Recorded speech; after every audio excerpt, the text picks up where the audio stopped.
Kim Pao, kahit saang anggulo sipatin, kitang-kita ang sweetness, on and off cam. Paulo, palaging nakaalalay kay Kim.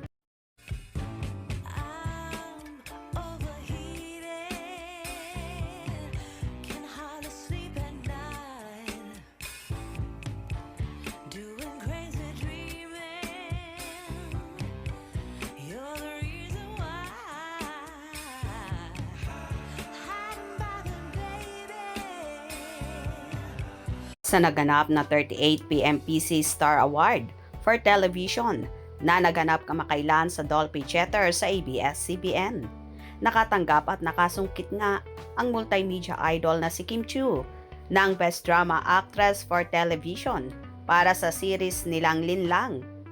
At nakareceive din ang tandem nila Kim at Paulo ng Herman Moreno Power Tandem Award kung saan pinag-usapan ng marami. Anyway, nagulat naman ang marami dahil ang kanilang alam ay tanging si Kimi lang ang a-attend sa naturang parangal at lahat naman ay natuwa nang lumabas na si Kim sa stage kasama nga si Paulo Avellino. Mamay.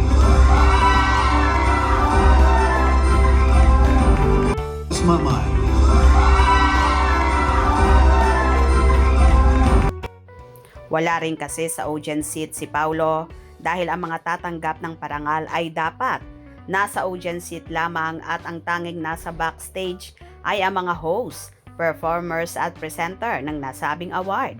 Kaya naman ang ibang mahadera ay iniintriga ang aktor na kaya daw ayaw ni Paulo maupo sa audience seat ay ayaw nga bang makatabi ang ex-nobya na si Janine Gutierrez na kasalukuyang nakaupo din sa audience seat.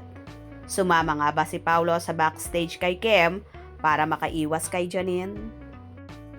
Anyway, kitang-kita naman off-cam ang sweetness ng Kim Pao na si Paulo ay palaging nakaalalay kay Kimi at halata mong ayaw mawawala sa paningin ang dalaga.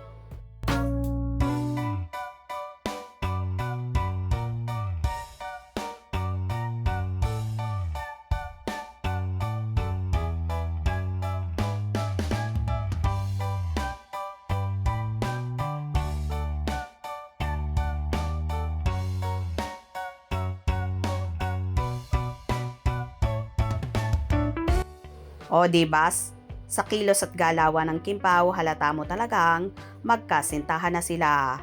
Agree ba kayo doon?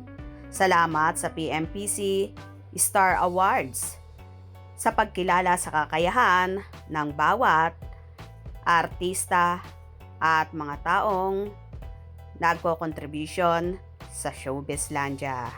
Hope you enjoyed. Please subscribe for more info.